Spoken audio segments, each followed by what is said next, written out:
Yusuf Kala berkomentar, masjid jangan bikin unit usaha. Nah ini apakah nggak bertentangan? Iya.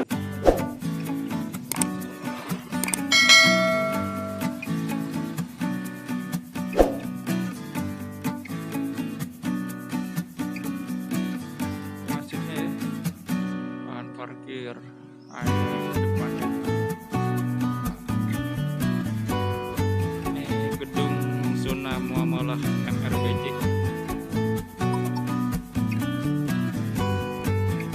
Saya sudah berada di dalam coffee shopnya.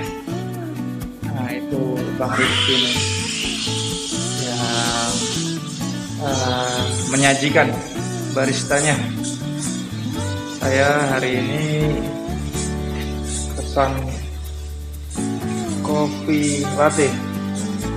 Nah ini tuh daftar menunya, lengkap banget kan, mulai dari black coffee sampai dengan avocado coffee, dan minuman-minuman lainnya juga tersedia.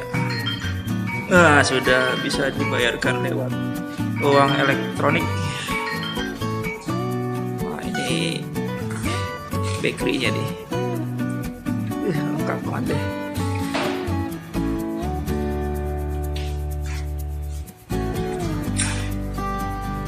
Bang Rifki sendiri nih ya? Oh, shift 1 ya. Oke ya. Cuman tutupnya sampai jam 9 aja ya. Nah, itu bedanya dengan coffee shop lainnya ya. Coffee shop. Sesuai jadwal sih, kadang jam 10 kan. Oh gitu. Iya. Acara kajian ya. Oke. Iya. Mantap. Nah, ini kopi latte saya udah jadi. Tempat berbuat kebaikan. Wis, tagline-nya ajib. Kopi sepanjang waktu. Masjid Raya Bintaro Jaya. Sudah waktu azan. Bang Rifki siap-siap untuk tutup sementara. Oke, bawa set sementara.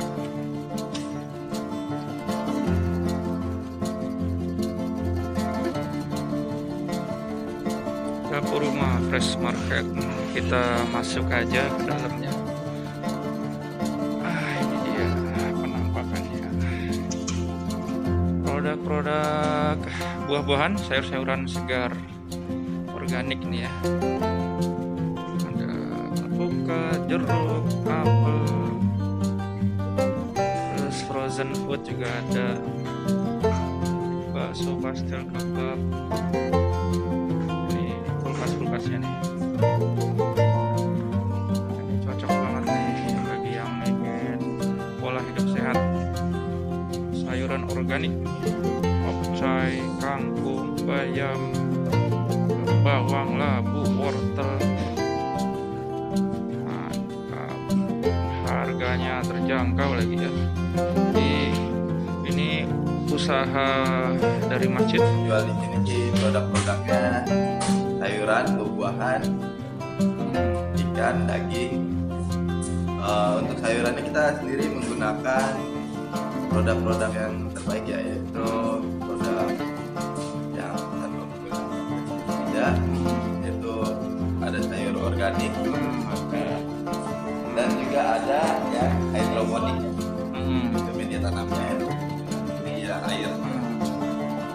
Juga kita ada bumbu, ada madu juga ya. ada obat soda, kurma. Jadi yang sehat-sehat semua ada di sini ya. Assalamualaikum warahmatullahi wabarakatuh. Waalaikumsalam warahmatullahi wabarakatuh. Alhamdulillahirabbil alamin. Allahumma sholli ala sayyidina Muhammad wa ala ali sayyidina Muhammad. Alhamdulillah, saya sudah berada di coffee shop kopi sepanjang waktu milik Masjid Bintaro Raya sektor 9 MRBJ. Di samping saya sudah ada komandannya yang mengepalai semua masjid. Kita akan sama-sama tanya ya mengenai ekonomi kreatif yang dilakukan oleh Masjid MRBJ, ekonomi rumah berbasis masjid. Kita akan sama-sama sapa langsung aja. Assalamualaikum warahmatullahi wabarakatuh. Waalaikumsalam warahmatullahi wabarakatuh. Pak Bambang Suprihadi, Siap. Ketua Umum Masjid MRBJ.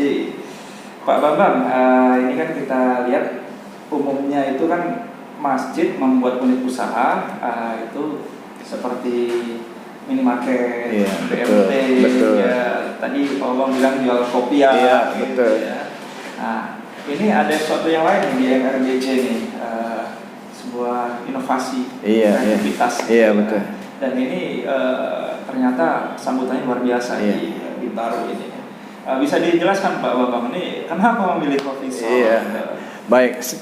Bismillahirrahmanirrahim. Assalamualaikum warahmatullahi wabarakatuh. Waalaikumsalam. Saat ini kita berada di namanya zona muamalah. Zona muamalah Masjid Raya Bintaro Jaya di sektor 9 Bintaro Jaya. Zona muamalah ini kita bangun tidak serta-merta begitu saja, tapi banyak pemikiran-pemikiran sebelumnya. Dan setiap masjid itu berkembang tentu berdasarkan lingkungannya gitu. Nah, saat itu kita melihat berbagai macam aktivitas di antara jamaah-jamaah kita, di mana jamaah-jamaah kita ini ada yang jamaah-jamaah eksekutif muda, ada yang sudah sepuh, ada yang sudah pensiunan, ada juga yang remaja masjid. Kebetulan kita punya remaja masjid cukup banyak, hampir 160 remaja yang aktif di masjid kita ini. Dan sementara juga kita masih melihat bapak-bapak yang sudah pensiun masih muda ya, masih penuh semangat gitu. Jadi gimana caranya mereka ini kita himpun dalam satu tempat gitu. Seperti kita ketahui kegiatan muamalah dan lain-lain tidak diperkenankan di selasar masjid. Dimulai dari pembicaraan setelah sholat, kita duduk berdiri di selasar masjid segala macam, bicara A, B, C dan segala macam. Lalu muncullah pemikiran, wah ini nggak punya tempat kita ini, gimana nih caranya gitu. Lalu muncullah ide bagaimana kita membuat satu tempat yang kita sebut dengan zona muamalah. Zona muamalah idenya adalah tempat bermuamalah antar jamaah. Tidak selalu berarti antara tua dan tua, tapi bisa juga tua dan muda, bisa juga dengan eksekutif dengan tua dan segala macamnya. Karena di sini banyak juga yang pensiunan masih punya akses kepada aset, kapital, sementara remaja masjid kita punya pemikiran, punya ide, punya tenaga, sementara nggak punya kapital gitu. Nah, bagaimana kepentingan-kepentingan ini disinkronisasi atau dimuamalahkan gitu. Nah, pada waktu kita mau bikin muamalah, seperti apa muamalahnya? Kita keliling masjid, lihat-lihat tempat lain. Survei. Kita lihat pada umumnya bikinnya mart segala macam, dan ada juga toko buku, ada lagi yang madu, obat, macam-macam lah gitu. Yang biasa-biasa aja sih lihatnya gitu. Wah, ini bukan yang kita cari nih gitu. Akhirnya kita mikir-mikir sendiri, kita diskusi dengan beberapa pengurus, lalu timbul ide kita bikin sesuatu yang visioner gitu ya, yang artinya manfaatnya buat ke depan, tidak hanya buat muamalah juga, tapi bagaimana masjid ini bisa jadi tempat nongkrong gitu bagi remaja-remaja masjid. Karena kebetulan kita lihat setiap kita subuh itu masih banyak remaja yang di jalanan gitu, dan pada malam minggu kemana mereka di tempat gitu. Dulu kita juga pernah muda, walaupun sekarang belum tua banget gitu ya. Kita mesti punya tempat nongkrong gitu. Nah, inilah timbul idenya satu tempat, ya udah kopi yang bisa paling umum gitu. Kebetulan kita punya jamaah ya, seorang pilot, dia punya mesin kopi, dia wakafkan. Wah, gayung bersambut, kita buat lagi, makin gencar gitu. Kebetulan juga teman-teman pengurus ini banyak yang arsitek gitu, jadi bikin bangunannya juga unik-unik sendiri gitu. Arsitek, kontraktor, macam-macam lah. Terus ada juga yang sipil. Nah, setelah itu kita juga punya remaja masjid yang kebetulan ikut dengan ISEF. ISEF itu satu forum mengenai ekonomi syariah dari Bank Indonesia. Nah, mereka masuk nominasi waktu itu. Masuk nominasi dapur rumah konsepnya. Konsepnya adalah bagaimana berniaga atau bermuamalah dengan jamaah secara online gitu. Mulai dari sayur segala macam, kebetulan pandemi juga gitu. Jadi ini bersambut semua gitu. Situasinya kondusif, akhirnya timbul ide, lah udah kita bikin itu. Ya, itu yang sebelah kanan dapur muamalah. Jadi di sini kita basisnya yang bawah ini sebetulnya hanya sebagai laboratorium saja gitu. Karena pengelolanya semua remaja masjid yang kita didik, lalu kita minta untuk mereka yang menjalankan gitu. Suatu saat nanti kayak dapur rumah ini sudah cukup mature, sudah matang, maka dia harus pindah dari sini. Nanti muncul lagi ide-ide dari yang lainnya, dari remaja masjid bisa pakai tempat itu gitu. Nah, di atas ini konsepnya beda lagi. Konsep di atas adalah lantai 2. Lantai 2 sifatnya adalah edukasi. Kita mau menyiapkan remaja masjid ini menjadi satu kandidat di masa-masa mendatang sebagai entrepreneur, sebagai pengusaha berbasis syariah dan produknya halal gitu.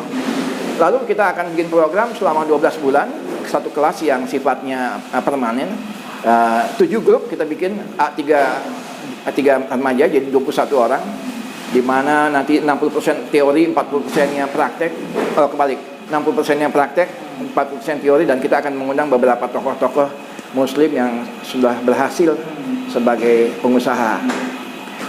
Salah satunya adalah dari Wardah kita panggil, karena kebetulan Wardah juga Bu Hayati, kebetulan mereka juga mendonasi untuk lantai 2 ini ya. Jadi memberikan wakafnya kepada masjid ini sehingga terlaksana bangunan ini. Nah, dengan edukasi ini diharapkan nanti 5-10 tahun mendatang mereka bisa jadi seorang entrepreneur gitu. Mandiri, lalu mereka punya konsep, punya ide segala macam, lalu mereka butuh kapital, kita punya akses dari jamaah yang mungkin masih punya simpenan-simpenan, masih aktif di masjid gitu ya. Itu untuk tangsel aja? Iya, kita konsepnya nggak cuma tangsel, kita konsepnya kemana-mana aja. Tapi konsepnya adalah kita bagaimana mereka masih bisa bermuamalah gitu. Tidak lihat lagi tua muda segala macam gitu, tapi bicaranya kebutuhan. Yang muda butuh kapital, yang tua butuh tenaga gitu. Nah, ini kita join gitu. Bersinergi lah mereka di atas. Ruang edukasi ini bisa dirubah konsepnya menjadi satu tempat meeting room segala macam, bisa juga menjadi perkantoran dan lain-lain. Di atas lantai 3 kita punya ruang meeting yang bisa dimanfaatkan oleh beberapa. Kalau yang udah jadi muamalah tentunya udah lebih serius ngomongnya, lebih punya time frame, ngomongnya udah lebih inilah gitu. Kira-kira di sana. Lalu bagaimana manfaatnya bagi masjid ini? Kita berharap dari muamalah-muamalah itu muncullah usaha yang berhasil, dan mereka juga ingat suatu saat bahwa ini hasilnya ada menguntungkan dari masjid, ya akan kembali lagi ke masjid gitu, berupa infak, berupa zakat dan macam-macam gitu. Tadi saya tertarik dengan keberpihakan terhadap anak muda. Iya. Ini terkenal juga nih Masjid MRBJ. Iya. Senang membina anak. Iya. Kenapa harus anak muda? Mereka the future leaders gitu. Nah, itu yang kita harus fasilitasi. Kita nggak bisa cuma ngomong doang, ini masa depan kita bergantung ini, tapi tidak ada keberpihakan. Harus kita berpihak. Teman-teman senior jamaah senior juga bilang, ini hebat banget nih bisa di sini dikasih sesuatu gitu. Itu dia. Mereka punya program, mereka udah bisa bikin sendiri, mereka punya kajian sendiri. Jumat malam atau Sabtu malam Minggu gitu, mereka punya kajian pada Isya, dan rame gitu. Jadi kita fasilitasi, Pak kita nggak punya ini, ya udah ini gimana muamalahnya gini, bisa jalan. Akhirnya mereka bisa self financing sendiri gitu. Jadi sesuatu yang ini. Nah, setiap kita punya event kan, event Ramadan, event kurban segala macam, itu dilibatkan semua kegiatan remaja masjid ini. Jadi mereka biasa berorganisasi, bisa mengasah leadershipnya, bisa berkomunikasi dan lain-lain. Tapi rata-rata anak-anak sini ya? Ya. Kita memang kombinasi, ada ring 1, ada ring 3. Jadi ada teman-teman yang agak jauh juga. Ini juga nggak tahu masjid ini seperti itu gitu. Artinya saya sendiri nggak di sini, agak jauh sedikit saya. Tapi saya sudah keliling Masjid Sebintaro, yang saya paling serak adalah di sini gitu. Jadi ya seperti itu. Iya Pak. Tadi Pak Bambang menceritakan the power of wakaf. Iya. Jadi alat-alat ini, coffee shop ini ada yang mewakafkan. Betul. Nah, itu karena sumber dananya dari wakaf, berarti dari masjid tidak menggunakan. Kita tetapkan, kita ada wakaf kan macam-macam. Ada yang wakaf berupa tunai, ada yang wakaf berupa barang. Salah satunya adalah ini. Yang tunai ini kita pakai untuk mendirikan bangunan ini gitu. Lampu-lampu ini wakaf dari jamaah juga, lampu. Kebetulan mereka kerja di Philips, namanya Pak Surya Pohan, itu memberikan wakafkan lampunya gitu. Dari gudang-gudang dibuka masih ada sisa proyek, kita pakai gitu. Jadi juga beberapa kursi, meja dan lain-lain ini wakaf dari pada jamaah gitu. Semua wakaf? Ya, semua totally wakaf. Itu ada store-nya termasuk pengurusnya, waktu ngurusin ini, nah itulah wakafnya. Ya, sangat dimudahkan sekali ya. Sangat dengan ya itulah sunnah muamalah ini. Ini tadi Pak Haji saya sodorkan sebuah artikel Iya.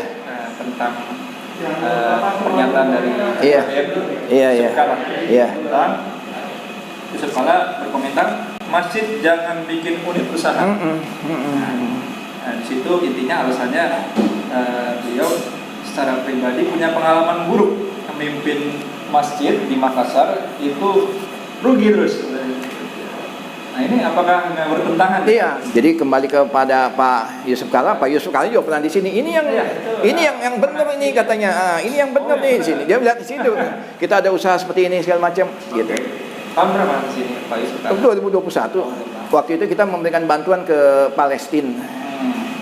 Lewat PMI, beliau kan ketua PMI, jadi 300 juta waktu itu kita lewat sini. Setelah itu kita bawa ke sini gitu. Setelah terimanya nggak lama, 5-10 menit atau selesai, setelah sholat maghrib di sini yang ramai agak lama gitu. Karena basicnya beliau juga pengusaha ya. Jadi yang saya kira tidak bertentangan menurut saya sih. Memang masih harus ada visi. Kalau cuma buka-buka gitu aja nggak akan long lasting lah kira-kira gitu. Gini, jadi waktu kita awal bikin sunnah muamalah juga kita tahu, kita lihat isinya mau apa nih, maaf atau apa. Sebelum kita bikin mat segala macam, kita bikin studi juga. Kita bikin namanya focus group discussion gitu. Kita berdialog, diskusi macam-macam, nggak main nih, kita main ini karena marginnya kecil. Kedua, kita nggak ingin juga berkompetisi dengan Indomaret, Alfamart yang sudah begitu lama gitu. Karena kita udah tahu beda-beda tipis juga, belum tentu ibu rumah tangga masih mau kesini gitu. Jadi kita memang cari sesuatu yang unik. Jadi ini zona muamalah ini kita sebut juga sebagai creative hub. Creative hub itu jadi segala sesuatu keluar pikiran dari zona muamalah ini kreatif lah kira-kira gitu.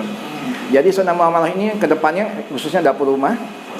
Dapur rumah ini kan isinya produk makanan, sayur segala macam. Kebetulan ada jamaah yang punya kebun organik, kebun di Cipanas. Mereka feeding ke sini gitu. Dengan harga yang lebih murah segala macam, dan mereka juga jualnya ke tempat-tempat yang lebih besar kayak kok jadi lupa saya, total buah. Jadi mereka jual ke sini juga, kebetulan jamaahnya tinggal di dekat sini. Nah, ini kita pakai. Nah, kita akan menjadi satu hub juga dari semua ponpes yang ada di sekitar Bintaro ini. Pondok pesantren yang mandiri ya. Mereka punya susu dari kambingnya, mereka punya ikan, mereka juga punya telur dan macam-macam gitu. Nah, mereka tapi tidak punya akses ke pasar gitu. Dapur rumah punya akses ke pasar. Ini, jadi mereka punya barang ditaruh di tempat kita yang distribusi gitu. Kira-kira begitu. Tangsel aja sementara. Tapi kita kemarin ada yang sempat masuk juga di Pamulang, bukan Pamulang, Sawangan. Sawangan, kebetulan kita kenal ustadznya mandiri, mau nitip nih, silakan kita kolaborasi aja gitu. Nah, ini yang penting. Jadi kembali kepada usaha tadi yang kita bangun, kita bikin wadah gitu. Kita bikin wadah digerakkan oleh para remaja masjid yang sifatnya tadi orientasinya untuk menggerakkan ekonomi gitu. Nah, tentu yang hidup juga dari santri-santrinya akan hidup jadinya gitu. Jadi jamaahnya gitu. Nah, di kita juga kembali tadi antara muamalah jamaah yang punya kapital sama yang punya ide ini bergabung gitu. Mereka bermuamalah gitu. Kalau nggak punya tempat ya di mana mereka paling nongkrong di tempat kopi lain gitu. Nah, gitu. Kalau udah di sini kan mereka punya impact nanti.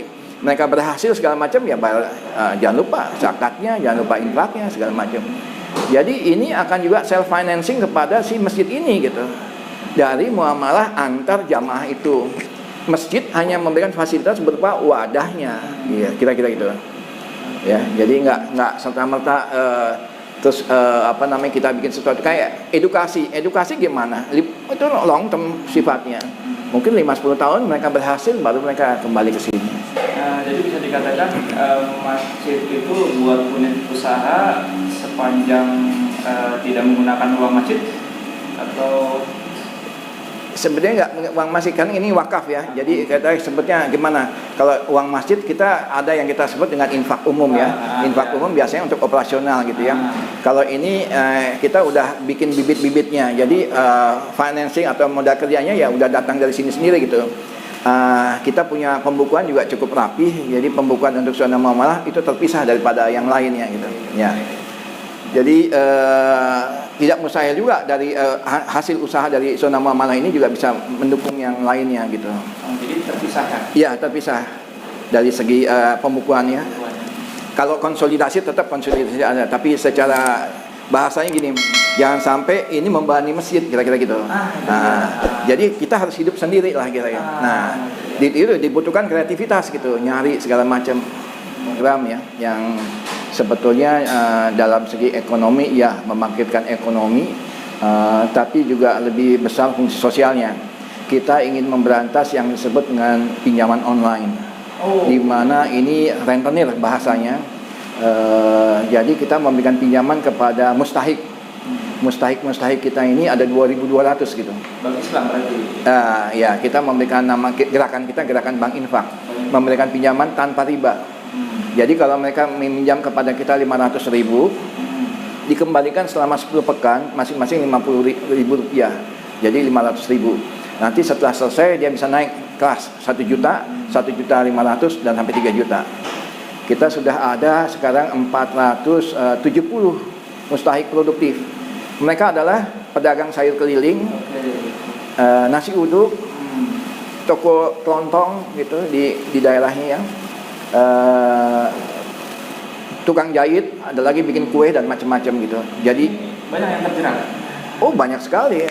Mereka ini kalau dapat minjam 500.000 ya dari pinjaman rentenir, itu mereka hanya terima 450.000. Jadi 50.000 sebagai admin sudah hilang. Dalam 24 hari harus kembali 650. Belum sebulan aja harus kembali 200.000 tambahannya gitu. Kalau dihitung bunganya ini kira-kira 700% satu tahunnya atau 60%. Nah ini yang kita kita dimusuhin di lapangan sih. Tapi kita terus aja gitu. Kita istiqomah. Kita udah jalan hampir 2019 ya hampir 2 tahun. Sekarang 472 mustahik produktif yang dapat pinjaman 427 juta modalnya. Rata-rata UMKM ya. Kebanyakan UMKM, bukan bahkan mikro lagi, mikro. Jadi betul-betul perumahan karena kita punya mustahik 2.200 ini ada di 43 RT di 3 kecamatan. Dibina itu. Dibina. Dan mereka kita kasih mudah-mudahan saya bawa. Mereka kita kasih ID. Jadi karena udah database ya. Jadi mereka punya kartu seperti ini. Kartu mustahik namanya segala macam, alamatnya ada QR code-nya. Nanti statusnya apa, ibu punya anak berapa segala macam, lokasinya di mana. Ini database-nya gitu. Karena sebelum mereka dapat kartu ini mereka kita lakukan akreditasi di survei. Nah itu saya juga masih minim info tuh soal Bank Infak namanya. itu ya. Jadi udah berjalan ya? Udah jalan dan udah hampir 2 tahun dan kebetulan reaksi jamaah juga cukup tinggi dan korporasi dari beberapa bank syariah memberikan uang kepada masjid ini untuk diputar gitu. Cukup sangat hampir 427 juta dan mustahiknya 472. Dan itu nanti dibina ya? Iya, dibina. Pelatihan. Betul. Dan ada komunitasnya, kita sebutnya majelis taklim. Seperti biasa, Nabi juga senengannya ganjil, jumlahnya 11, 13 segala macam. Jadi suatu saat ada satu orang yang mungkin kesulitan mengembalikan, maka sisa jamaahnya tadi urunan gitu menalanginya, sehingga tidak ada satupun yang bad debt atau bermasalah dengan hutangnya. Semuanya lancar semua. Gitu. Itu yang luar biasa. Kalau kita lihat di pemerintahan atau di swasta kan banyak mana yang nunggak gitu. Ini kita bahasin seperti itu tadi. Jadi tanpa riba berputar dan di manage-nya dikelolanya secara mustahik kok saya jadi lupa. Taklim, majelis taklim. Ke depan MRBJ seperti apa? Nggak tahu nih. Mungkin besok atau kapan muncul ide-ide baru lagi. Ya kita inginnya sih tadi lah tempat kita berbuat baik di masjid ini tidak mustahil juga kita menularkan dengan masjid-masjid lain. Kebetulan kita ini Masjid Raya Bintaro Jaya ini sudah menjadi lembaga amil zakat resmi dari pemerintah. Maka kita menaungi ada 15 masjid kecil-kecil di sekitar Bintaro ini yang belum menjadi lembaga amil zakat. kan itu undang-undang. Kita nggak bisa ngumpulin uang di kotak amal segala macam tanpa harus ada. Jadi legitimasinya dengan undang-undang mereka bergabung di dalam mitra pengelola zakat di bawah lembaga amil zakat Masjid Raya Bintaro Jaya. Itu mengkoordinasi masjid-masjid. Iya, ada 15 kira-kira. Itu apa namanya? Legalitas. Betul. Nah, hari ini saya nanti habis duhur kita ada rapat dengan beberapa masjid. Kita bilang sama mereka, Bapak-bapak sekalian, nggak usah kita membangun satu infrastruktur baru gitu. Kalau kita sini ada lembaga kesehatan umat kita, ada dokter umum, dokter gigi, ada laboratorium darah. Pakai aja ini gitu. Terus saya bilang, Pak, saya punya mustahik gimana? Nggak apa-apa, nanti dikasih kartu aja gitu. Mustahik itu bebas ya di sini ya. Tidak berbayar. Jadi nanti datang dari Masjid Imaduddin atau dari masjid katakanlah masjid Kuba atau macam-macam gitu. Bahkan ada masjid-masjid yang ingin ngebangun sekolah terus nggak punya kapitalnya cukup, kita sharing di antar masjid gitu, saling berbagi. Ini yang disebut dengan juga salah satu ekonomi umat gitu. Kalau sendiri-sendiri ya udah dia susah sendiri gitu. Tapi karena kita punya komunitas, Pak bisa bantu nggak? Oh, ya, saya punya akses ke bank misalnya, bank syariah. Bantu dong ini. Dia mau bikin sekolah gini-gini, bantu gitu. Terakhir itu saya lihat ada gerakan 0 rupiah kas masjid gitu ya. Nah, jadi ada ini Pak, ada isu-isu yang beranggapan begini Pak. Gak usah kita infak di masjid. Lawang setiap Jumat nambah-nambah terus, nggak diputar dong sama kita. Jadi itu kan agak-agak mencemaskan juga seperti itu.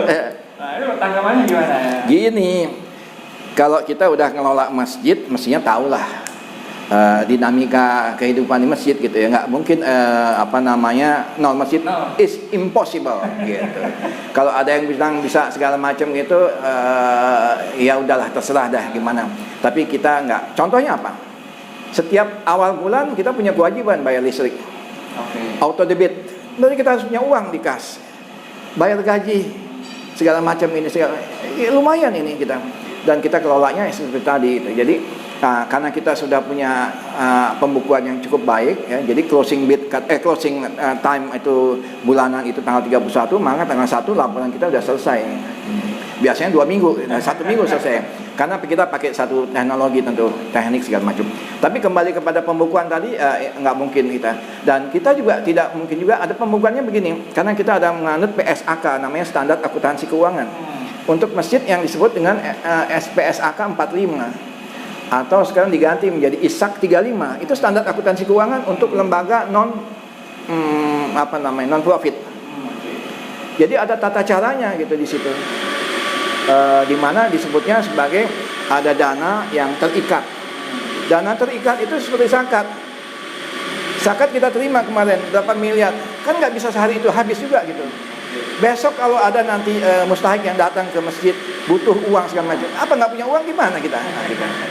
Jadi ada caranya aja. Tetapi dana yang terikat ini hanya untuk mustahik tadi atau 8 asnaf kita sebutnya gitu. Ini juga ada dalilnya di Quran, At-Taubah ayat 60. Satu lagi kita punya lagi namanya dana terikat temporer. Dana terikat temporer apa? Kita ada 650 santri TPQ di sini. Itu kan nanti sampai tanggal 20, 21, 22 kita harus punya kewajiban untuk memberikan kepada guru-gurunya, ustaznya yang ada 65 orang gitu. Jadi sementara nggak boleh dipakai apa-apa, nanti di suatu saat baru dipakai gitu. Nah ini yang terikat temporer. Tapi kita punya infak yang disebut dengan bebas. Nah ini yang kita pakai buat operasional, bayar listrik, bayar gaji, bayar kebutuhan. Kita kan punya guru-guru ya. Kita punya hampir 100 guru di sini. Lalu kita punya kajian juga setiap subuh dan setiap maghrib. Gitu. Ya kita juga kepingin mereka juga secara, kita nggak ngomong berlebihan, tapi ya pantas-pantasnya gitu lah. Sesama umat gitu harus kita bantu. Jadi pandemi kemarin nggak ada pengurangan kan? Ada pengurangan, iya. Terutama kotak amal turun ya, hampir 50% turun. SDM nggak ada yang berkurang? Nggak ada. Justru kita putar otak lagi gimana nanti. Makanya sebetulnya creative hub. Jadi dengan kreativitas itu membuat. Jadi setiap masjid pasti akan berkembang dengan jalannya sendiri karena lingkungan yang berbeda, tentu gitu. Jadi bisa-bisa aja yang ini nyontoh yang sana segala macam, asal cocok aja dengan lingkungannya. Kita kan tinggal di Tangsel nih, Iya. Pak Haji, ya. Harapannya gimana nih untuk Tangsel ke depan, masjid khususnya? Apalagi Tangsel kan slogannya religius. Iya, itu dia. Jadi kita udah ngundang Pak Pilar beberapa kali ke sini. Oh, iya. Pak Pilar itu adalah wakil ketua, wakil wali kota, sangat senang. Kita juga membina hubungan dengan Umaro, dengan polisi, Kapolres, AKBP Imaduddin. Covid ya, MRI. Iya, waktu itu mereka bikin program mengenai vaksin, kerjasama dengan masjid kita, dan kita sudah 2.200 bekerja sama dengan mereka untuk memberikan vaksin. Kita membina hubungan lagi dengan Pak Wali Kota, Pak Ben. Kita bikin kajian khusus ulama Umaro. Ulama yang kita panggil Habib dari Solo, satu lagi dari Pak Wali dan Pak Kapolres sama Ketua DPRD. Kita silakan bicara ke jamaah. Biasanya kan kita cuma dengan ulama aja, kajiannya ini segala macam, tasawuf lah mengenai ini segala macam. Kita bicara sekarang sedikit mengenai pemerintah seperti apa polisinya, kebijakannya apa, undang-undang IT seperti apa polisi gitu. Itu terbuka ya? Terbuka. Kita membina relationship ini, intinya gini lah. Kan suka juga banyak mengenai isu-isu mengenai ulama segala macam. Kita mau rubah visi gitu kepada polisi. Lu nggak kenal sih, ya. Kalau udah kenal kan beda gitu.